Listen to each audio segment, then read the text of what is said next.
Hello बच्चों, so let's solve this question and question says right the product obtained at anode on electrolysis of concentrated sulphuric acid using platinum electrode. ठीक है, देखो यहाँ पर हमको बताना है कि कंसंट्रेटेड इलेक्ट्रो सल्फ्यूरिक एसिड का इलेक्ट्रोलिसिस प्रोडक्ट क्या होगा एनोड के ऊपर जब हम प्लैटिनम इलेक्ट्रोड को यूज करते हैं।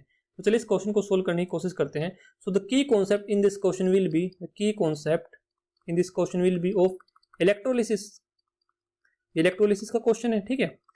अब देखो यहाँ पर हमारे पास क्या है, कॉन्संट्रेटेड सल्फ्यूरिक एसिड है, ठीक है, और प्लैटिनम इलेक्ट्रोड है जो कि एक इनर्ट इलेक्ट्रोड है, और हमको यहाँ पे इलेक्ट्रोलिसिस प्रोडक्ट बताने हैं, ठीक है। तो यहाँ पर हमारे पास क्या है, कॉन्संट्रेटेड सल्फ्यूरिक एसिड है।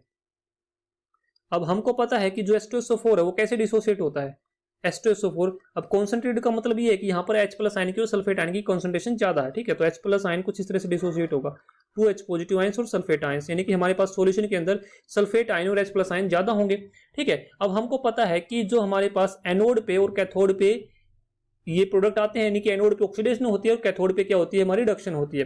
देखो अब एनोड की बात करता हूं और मैं कैथोड की बात करता हूं। देखो सबसे पहले हमको पता है कि कैथोड है, कैथोड पे यानी कि एक H प्लस आयन, तो ये क्या होगा, रिड्यूस हो जाएगा। तो यहां से मैं बोल सकता हूं कि जब ये कैथोड पे रिएक्शन होगी तो कुछ इस तरह से रिएक्शन होगी, यहाँ पे कैथोड पे हाइड्रोजन की इवोल्यूशन होगी, हाइड्रोजन लिबरेट होगी कैथोड के ऊपर।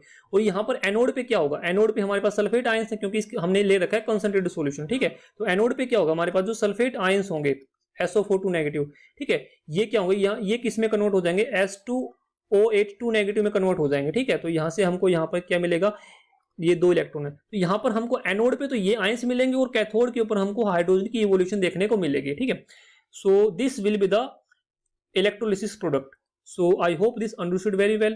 देखो यहाँ पर हमारे पास एनोड पे तो मिलेगा S2OH2 नेगेटिव आयंस, और कैथोड पे हमको यहाँ पे क्या मिलेगी, हाइड्रोजन की लिबरेशन मिलेगी, ठीक है, हाइड्रोजन यहाँ पे इवोल्व होगी। So I hope this understood very well. Thank you.